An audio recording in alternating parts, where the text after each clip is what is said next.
Hey guys, how's it going? Today we're going to be focusing on planting some annuals in shady spots. We've got 3 different areas near the house that I usually plant annuals in, and I'm excited for it. And it's supposed to be 95 today, so working in the shade I think is the way to go. So before I even go to the first location, these are the plants we're going to be focusing on for this spot, and I'm so excited about this mix. We've got the Sedona Sunset Color Blaze Coleus. And the thing I love about this one is that it goes really well with like warm pinks, like that coral pink, which this is the tropical shades.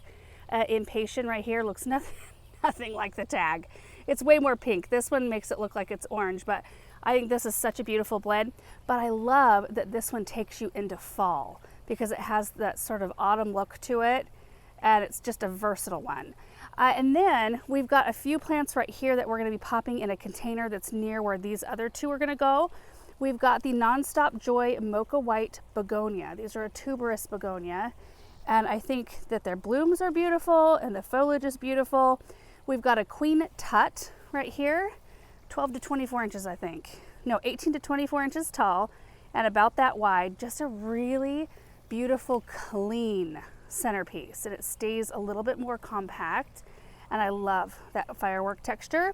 And then we've also got some Patricia Ivy, which I would never plant in the ground, but in a container, yes. When we moved into this house, they had a huge patch of English ivy in one of the flower beds, and I'm still battling that plant, trying to get it out. Right in front of the house, this is our first location. It's not a big area, but I usually like to keep this spot right in front of these limelight hydrangeas open. So I was thinking we could pop a layer of the Sedona Sunset Coleus to bring a beautiful just pop of saturated color.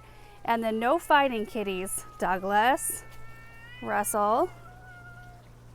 Hey, okay, let's go. Come on, let's go. Anyway, Coleus, and then the Impatiens in front. I think that's going to be a beautiful look. And then this is the container we're going to plant. I almost feel bad for popping those violas out, but now that we're getting so hot, those violas will shrivel up pretty quickly. I'm not even sure I planted this container last year. I think these seeded themselves in here 2 years ago. Soil level has sunk quite a lot. I brought a bag of soil to fix that. So I think this area is going to go really quick. Let's go take a look at the other 2 areas though before we get started. And I think what I'll do is just load up the gator for each individual area as we go. This right here is the second spot right underneath the golden rain tree. I just absolutely adore this view. Oh, looking through, you can see the container we just planted up right there and the Hartley in the background. Of course, you can't forget about the cozy coop. Samantha loves that car. Anyway, we spent a lot of time out here on this patio, and this is a really interesting flower bed because morning sun comes in from this side. You can see we're in the morning right now, and then right at the very end of the day, because the canopy comes out quite far, but not far enough to shade it at the very end of the day when the sun is at its most intense. So this area right here, if I plant something that's even, oh, I don't know, if I plant something that's shade right there, it fries. I've tried it. So it has to be something that's versatile. So it's one of those situations where Color Blaze Coleus, they can do sun or shade. Surefire Begonias do really well.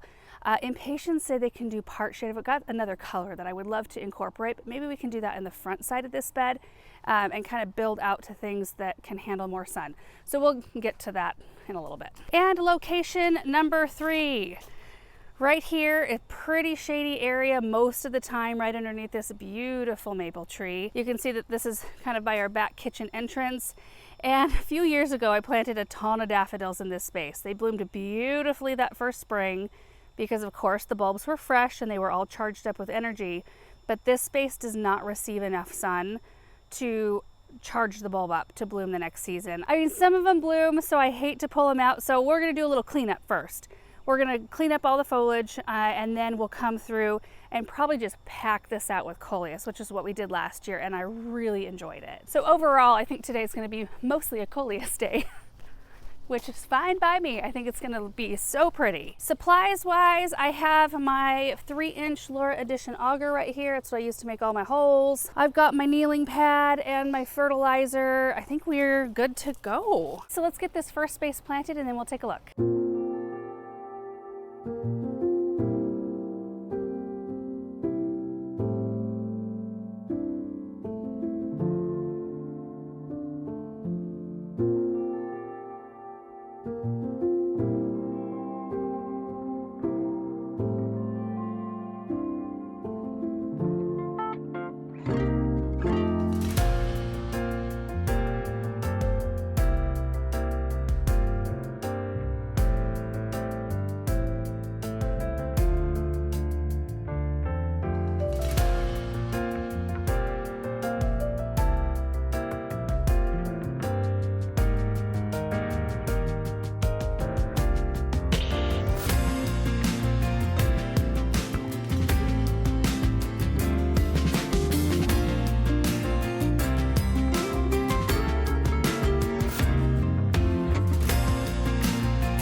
Oh, you guys, it turned out so pretty. Look at this.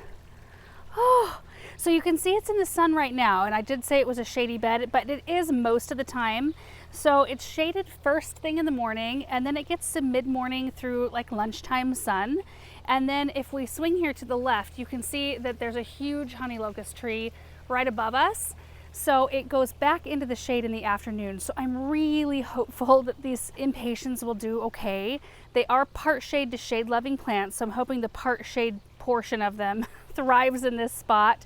And they will get about 10 to 20 inches tall, and they can spread out 10 to 12 inches. So I think we've got them spaced really nicely, and they should be a nice second story layer, or a second layer to the Coleus, which can grow, which I don't think it will in this spot because it doesn't get full sun all day, but it can grow upwards of 4-ish feet tall. I'm thinking it's going to stay on the 2 to 3 foot side of things. Is about where I usually see it grow to in this space. So we'll have the beautiful taller layer of limelight hydrangea, then the Coleus, then the impatiens.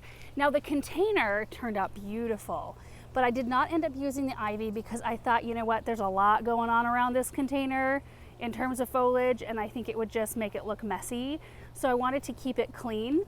I used the queen tut in the center, which will kind of grow out the little trellis thing. And then I used just 5 begonias. I thought about going and grabbing more, but honestly, you don't really see this part of the pot, especially once the hydrangea starts to bloom. So I thought it was more on the wasteful side to continue on all the way around. I just did the visible portion, so starting here and then going around to about there. I think it is gorgeous in there. Oh, I am so pleased with it. So now we'll move on to space number 2, and I'm actually fitting in watering projects in between all of this. So I'm going to probably go water the annuals we planted by the parking area before I go plant up the next shade spot. We do set up drip to all of the areas that we plant with annuals. In fact, I can show you a picture. Paul just sent me a new picture of the area we just planted. He ran 2 new lines of drip, and before he buried them, he likes to trench them underneath the soil because they stay put better. He sent me a picture of where those lines of drip were, so I knew exactly where to plant my annuals. It's so nice. But we usually have to supplement water for the first little bit, even if they have drip, because oftentimes, you know, unless an emitter is right next to the root ball, they have a hard time searching for water in the area. So it's just better for this first week or so to supplement water, and then they can go off on their own. This is the bed I'm talking about right here. Oh, see, it looks like the drip ran. So I might just need to poke around and see where I don't see wet spots. That's a really good indicator as to where we might need extra drip as well.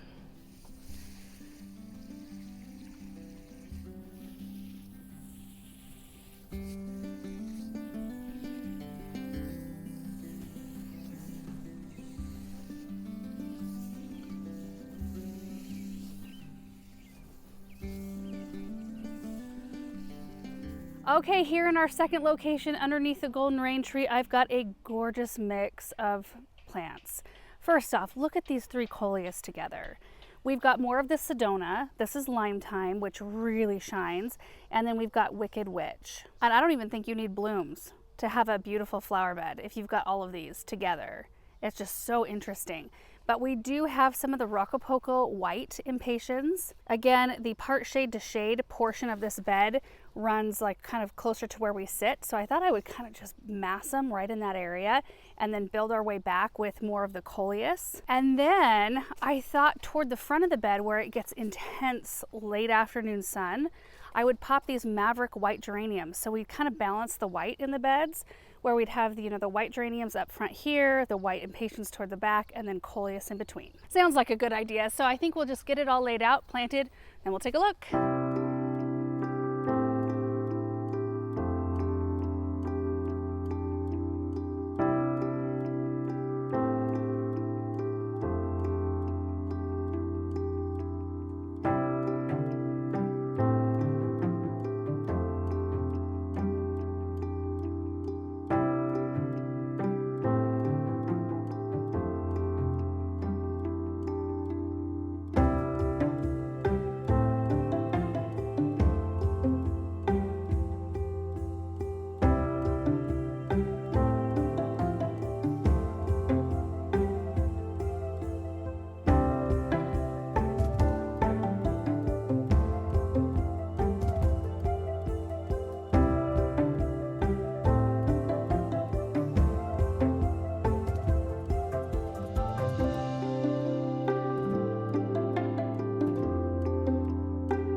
I think this is my favorite combination I've ever planted underneath this tree. I don't even know which angle to show you first because it's so pretty from all angles. But you can see toward this side the kind of river of white impatiens. And then I did groups. I didn't, line up all of the same variety of Coleus. So there's a little grouping of Wicked Witch and then Lime Thyme. And then the Sedona, though, I did kind of curve around the front because I don't know, I think it really turned out pretty. And then toward the back side, we've got the Lime Thyme because it does stay shadier for longer back there. And then little groups of white geraniums on the front side, which look taller than the Coleus at the moment.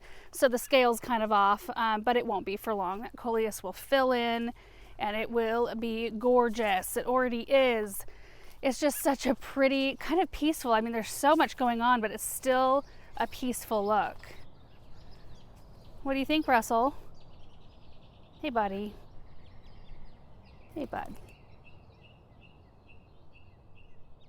And here's a look standing on the brick patio. I also like that we're mirroring a lot of the same color and texture from this area that we recently planted up. There's white, there's Coleus, there's the lime green color. It's just very cohesive. Okay, we got to gear up for this last area. I got to go get a pop-up bag so we can have a place to put all the daffodil foliage. This one's going to take me a little bit longer because we have to clean up first. Okay, here we are at location number 3.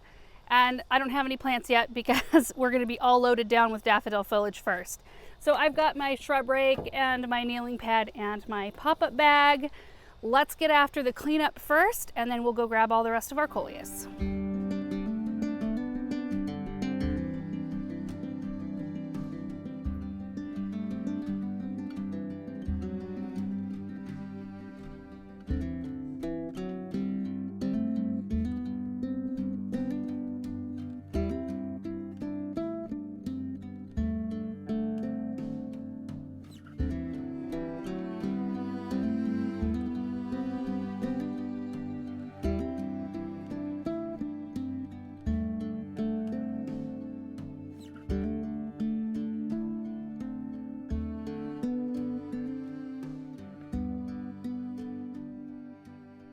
All cleaned out and we're ready to plant. And this right here is what we are going to be putting in this bed. I was going to do a mix of Coleus, but I think that this is El Brido is what this is called. And they get so big and they're so nice and bright. I actually thought that they would show up better than any of the other ones I have. I do still have a few Wicked Witch and the Ridiculous, which are beautiful, but they are so dark in color. And I did have some of those in here last year. I did a whole mix of different varieties, and I just kind of took note of the ones that I could see the best. And I noted that Lime Thyme, El Brido, what was the other one? There was another one in here that really showed up beautifully. I can't remember off the top of my head, but I've got another spot. We won't plant it today, but underneath the ash tree, sort of in that shade garden area, I think I'd like to add those in there because I've got a spot that's kind of filtered light where I think they might pop. So the El Brido Coleus with some tuberous white begonias and wire vine along the edge. So here are the begonias, here's the wire vine. It's a really pretty blend together, I think. I thought it might look neat to tuck the wire vine. It looks like I can't really tuck it here because the soil level's too low behind the stones. But right in here, if we tucked it right along the edge, it could just kind of creep over the top of the stones a little bit and soften that edge. And then we can back it with the tuberous white begonias and then back that with the El Brido Coleus. And I'm just going to do my best to spread those Coleus through this area. I do have a few hostas that we could pop in here as well, so I might leave some space for those.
all done. It looks really pretty. I do have quite a large section that I saved toward the front of the flower bed because I thought, you know, I could plant some lamium in there or some perennial geraniums. Both of those would do really well in this sort of light situation. So anyway, there's lots of different options. But you can see the Coleus in there, and really it's only when you walk up closer to the hedge that you see the spot that does not have any plants yet. And this spot I love. It's almost like a giant container.